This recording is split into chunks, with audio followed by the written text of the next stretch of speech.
Even before the lights rose and the cameras rolled, the audience felt it, something electric in the air, something that made everyone lean forward as if the next story they were about to witness might just change them. And if you're watching this right now, stay with me till the end, because what happened on that stage didn't just stun millions around the world, it proved that miracles sometimes come wrapped in the voice of a 16-year-old from Cebu. And trust me, after hearing his journey, you'll want to hit that like button and subscribe so you never miss stories like this ever again.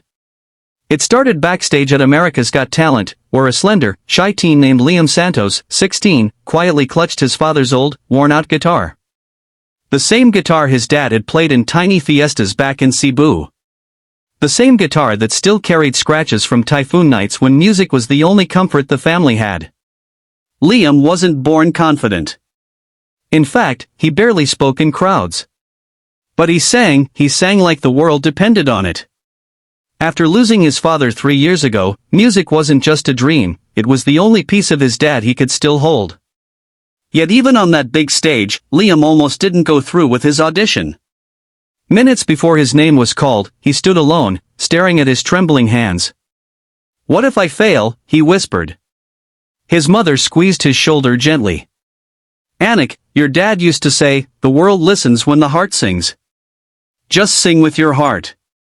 And so, with a deep breath, Liam stepped onto the AGT stage. The crowd fell silent as he introduced himself, his voice barely above a whisper. Simon Cowell leaned forward, curiosity on his face. "You look nervous," Simon said, almost kindly. Liam nodded. "Just a little, but I'm here to sing for my dad." The theater softened. Even the judges felt it. Then Liam began. One gentle strum. Then another. And when he opened his mouth, something magical happened. A voice smooth, soulful, aching with emotion, filled the hall. A tone so rich, so heartfelt, so undeniably powerful that halfway through the first verse, the audience gasped. His voice carried the warmth of old soul singers, the power of classic legends, and something else, something rare. It was pure truth. With every note, he poured out memories of his father, nights spent singing on bamboo stools, laughter during storms, the last promise he made before passing, "You'll go farther than I ever did." People in the audience wiped tears. Even the sternest faces softened. Then, as the song built to its final chorus, Liam hit a note so strong, so unexpectedly soaring, the entire hall erupted. The kind of note you don't just hear, you feel it shaking inside your chest. Simon Cowell removed his glasses slowly. When the music faded, the world seemed to freeze. Then, the audience stood. All 4 judges rose with them. And Simon, the man known for his brutal honesty, simply stared at Liam for a long moment. Finally he said, in a voice deeper than usual. "If Elvis were alive today, I swear he would be proud of you." That was extraordinary. The crowd roared. Liam covered his mouth in shock. He had come all the way from Cebu with nothing but a guitar and a dream, and now Simon Cowell himself was comparing him to a legend. Then something happened no one expected. Simon slammed the golden buzzer.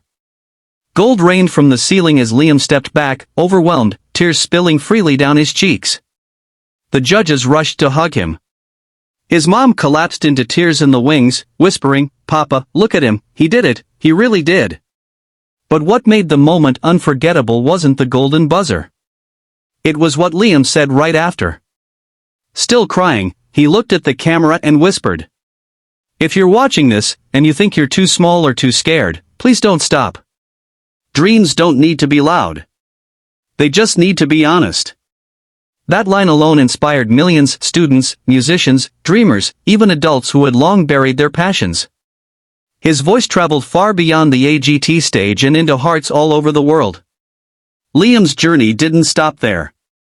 In the semifinals, he dedicated a song to children affected by the typhoons in Visayas.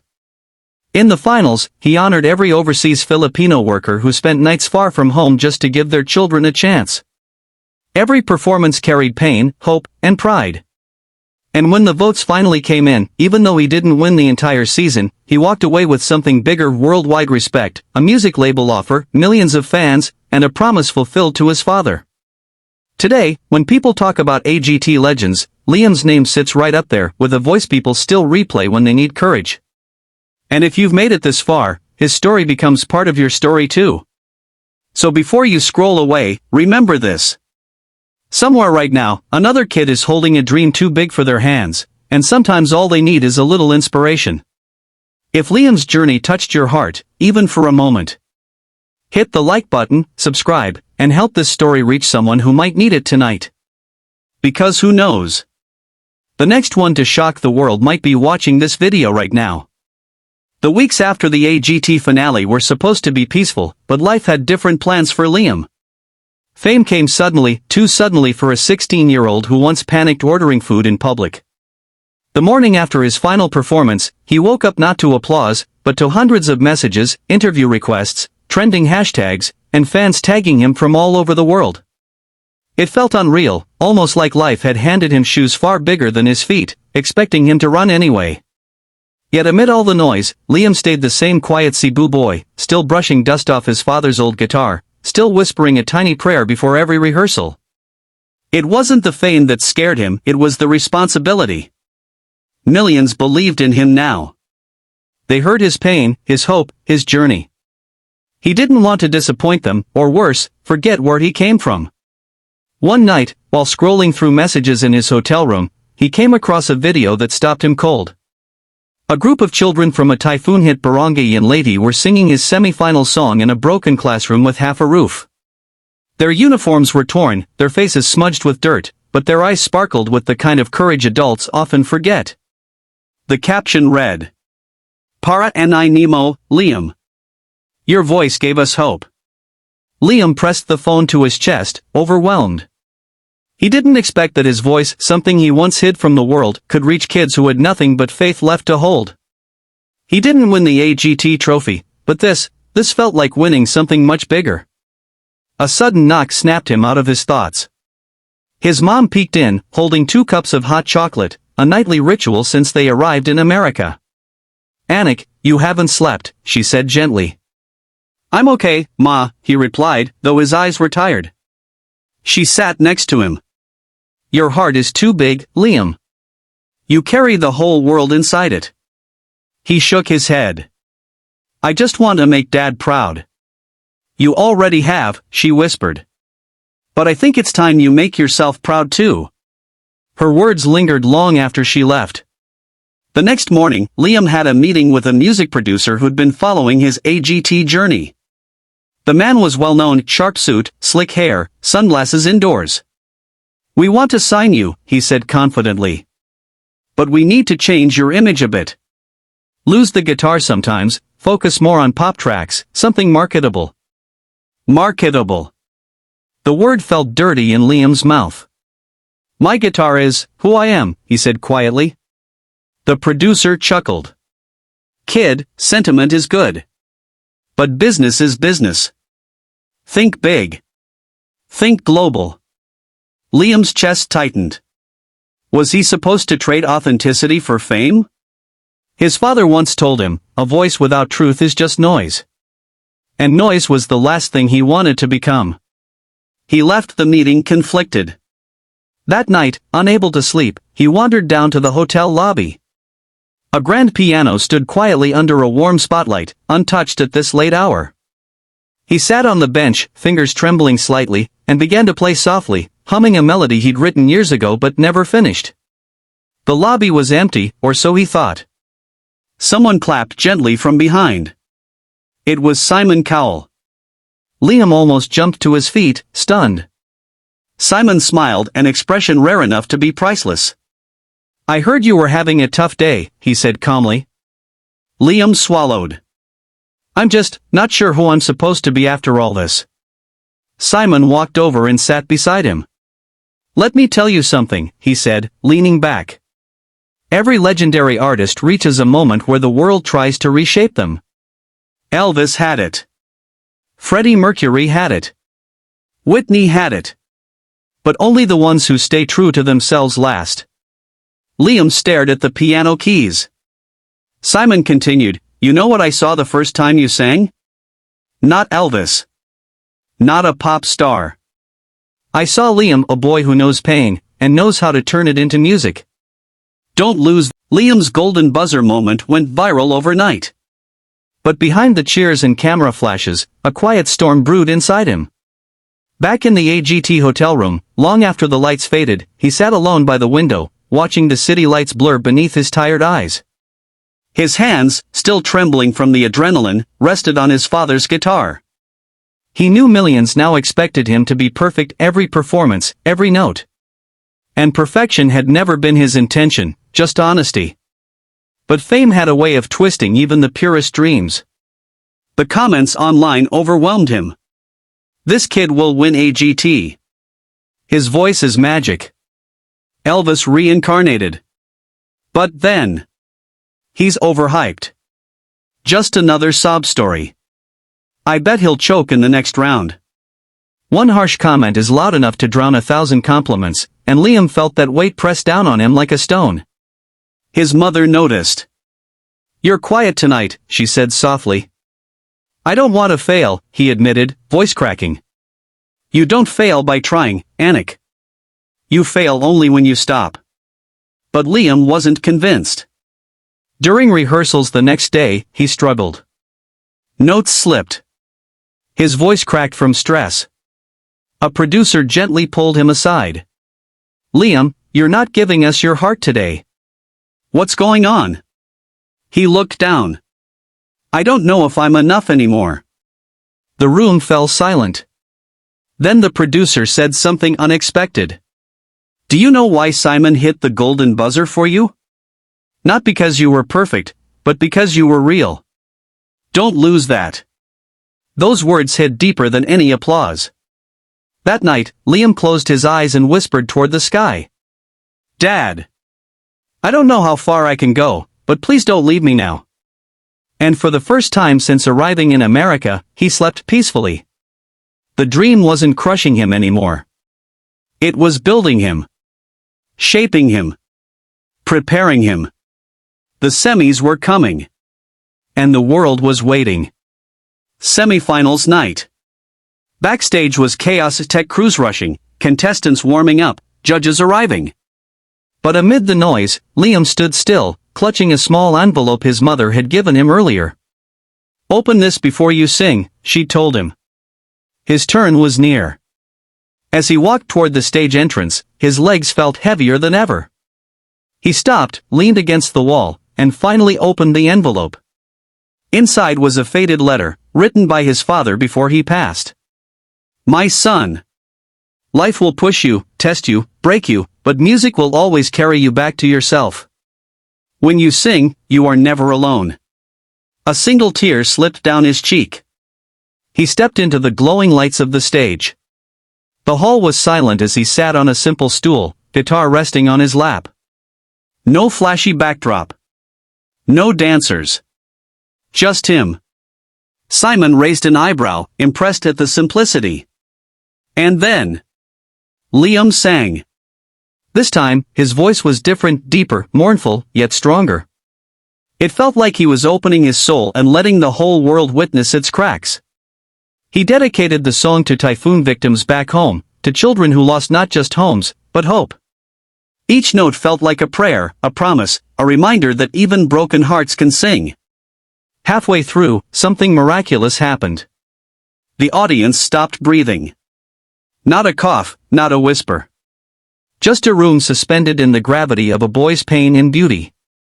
Even the orchestra musicians put down their bows and watched. By the final line, people weren't just emotional, they were wrecked. Sophia wiped her tears.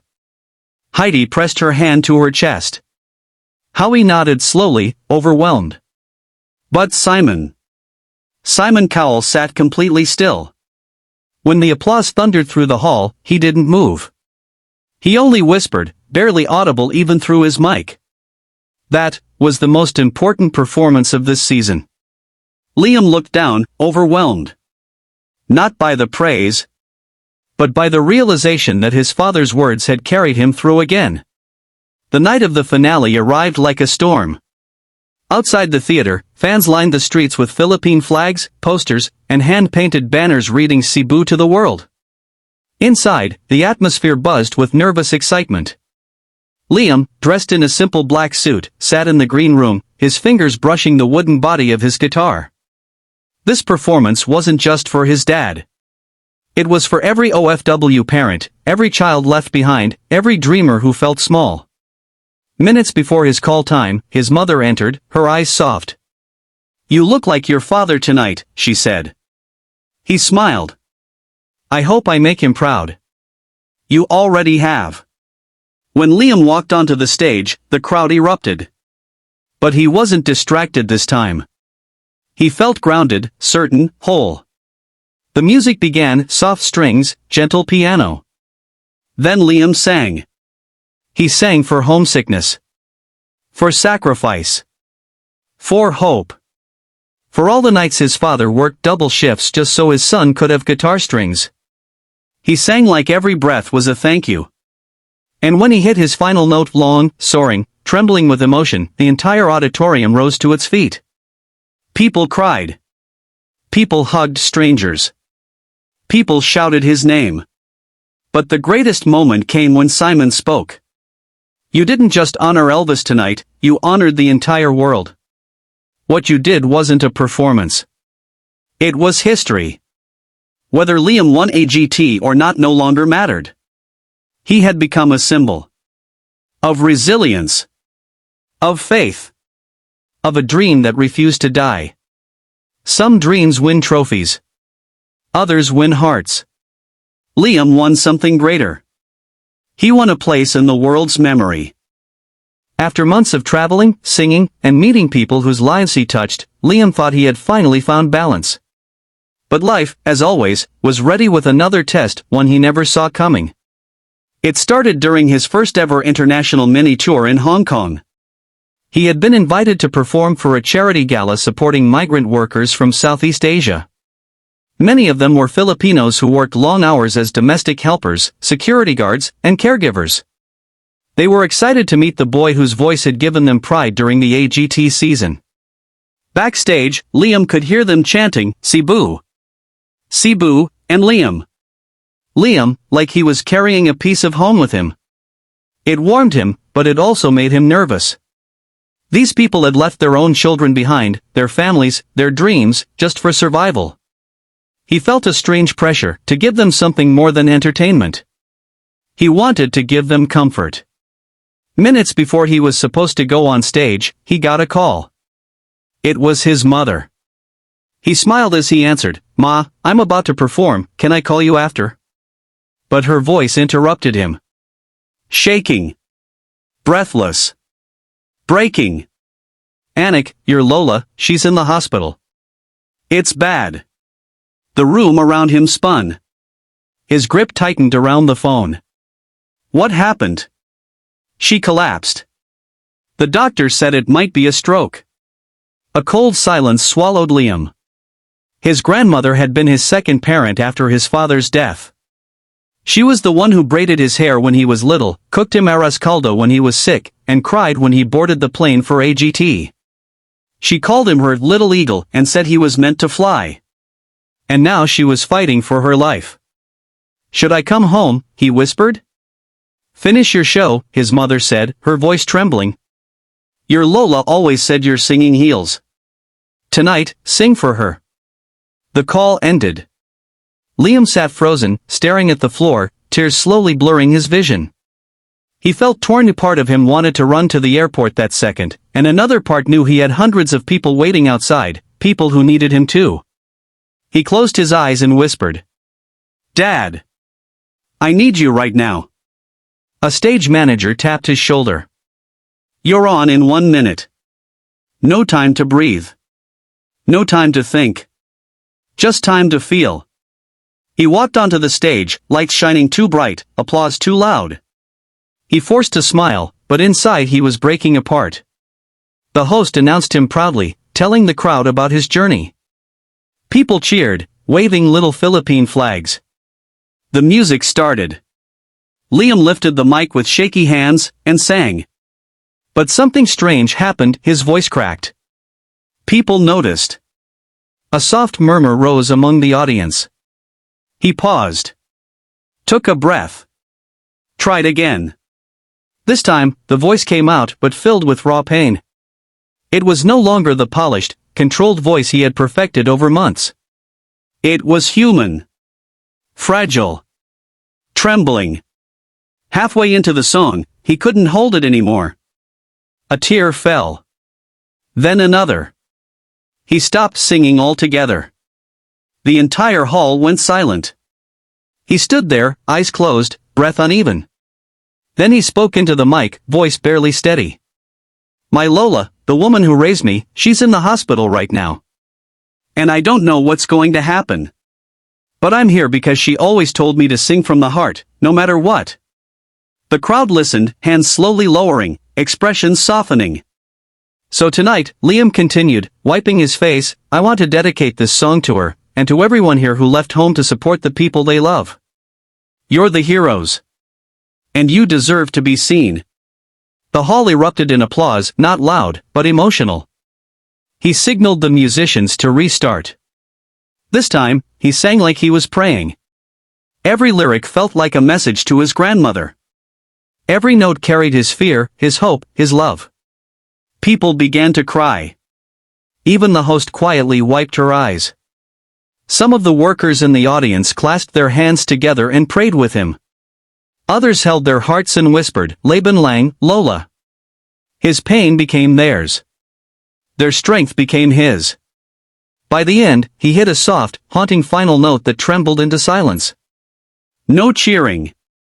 No screaming. Just silence, holy, sacred silence, before the entire hall slowly rose to a standing ovation. People weren't clapping for a performance. They were clapping for courage. For vulnerability. For truth. When Liam walked backstage, a group of Filipino workers approached him. One of them, an older woman with tired eyes, hugged him gently. "Anak," she whispered, "your Lola will feel that song." We all did. He nodded, unable to speak. Later that night, he rushed straight to the airport with only a backpack and his guitar. It was a 4-hour flight, then a long drive to the hospital. The entire journey, he kept replaying his performance, wondering if he had done the right thing, wondering if he had made a mistake by staying. When he finally arrived at the hospital, he ran to his grandmother's room, breathless and terrified. She was awake. Weak. Pale. But awake. "Lola," he choked out. She smiled faintly. "My little eagle, you sang tonight, didn't you?" He froze. "How did you know?" "I felt it," she whispered, squeezing his fingers. "Your voice reached me. Don't ever think distance can stop love." He broke into tears, holding her hand tightly. That night, he fell asleep on the sofa beside her bed, still holding her hand. For the first time in months, he slept without fear. The next morning, the doctor walked in with good news. "She's stable. The worst is over." She fought hard. And Liam knew, she fought because she wasn't done seeing him fly. The Hong Kong performance went viral days later, not because it was perfect, but because it was real. People called it the night Liam showed his soul. But for him, it was the night he learned something far greater. Fame makes you known. Honesty makes you remembered. But love makes you unstoppable. And from that day on, he vowed that no matter how big the stages became, his songs would always carry the truth of where he came from.